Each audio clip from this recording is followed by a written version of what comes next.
অঁ হেৰি তুমি এতিয়া পঢ়ি আছা চাগে হয় নাই গ্ৰেজুৱেশ্যন কৰিলা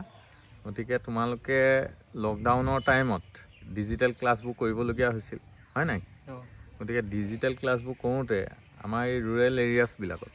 কেনেকুৱা সমস্যাবিলাক মানে পোৱা হৈছিল সাধাৰণতে মানে ক্লাছবোৰ কৰোঁতে আমাৰ নেটৱৰ্কৰ বহুত অসুবিধা হয় আমাৰ যিহেতু গাঁও অঞ্চল ইয়াত নেটৱৰ্কৰ নেপায় একদম ঘৰৰ ভিতৰততো নেটৱৰ্ক পোৱাই নাযায় ক্লাছ কৰিবলৈ অসুবিধা হয় বহুত বাহিৰত ঘূৰিব লাগে তেনেকৈ বাহিৰত ওলাই আহোঁ ৰাস্তা মানে হাইৱেলৈ ওলাই আহিলেহে পোৱা যায় নেটৱৰ্কৰ কাৰণে চব ক্লাছ মানে এটেণ্ডো কৰিব নোৱাৰোঁ অসুবিধা বহুত হয় নেটৱৰ্কৰ কাৰণে আৰু আমাৰ ইয়াত আৰু বেলেগ ল'ৰা ছোৱালীৰ তেনেকুৱা সমস্যা হৈছিলে নি অঁ হৈছে লকডাউনৰ সময়ত সকলোৰে সেইটো অসুবিধা হৈছে কাৰণ ক'তোৱে আমাৰ এইটো অঞ্চলত নেটৱৰ্ক নাপায় চবৰে এইটো অসুবিধা হয় এতিয়া নেটৱৰ্কটো পায় নেকি এতিয়া বৰ্তমান আগৰ তুলনাত নেটৱৰ্কটো বাৰু পায় ঘৰৰ ভিতৰতো এতিয়া অলপ পোৱা যায় তথাপিও মানে ইমানো নহয় আৰু এতিয়া তেতিয়া কি প্লেটফৰ্মত ক্লাছ কৰিছিলে জুম নে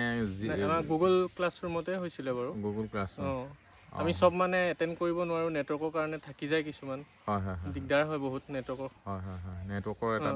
ডাঙৰ সমস্যা আৰু ঘৰত স্মাৰ্টফোন চবৰে আছিল নে স্মাৰ্টফোন আছিলে বাৰু তথাপিও কিন্তু মানে নেটৱৰ্কটোৰ কাৰণেতো নাপায় অসুবিধা হয় অসুবিধা হয় ঠিকে আছে ধন্যবাদ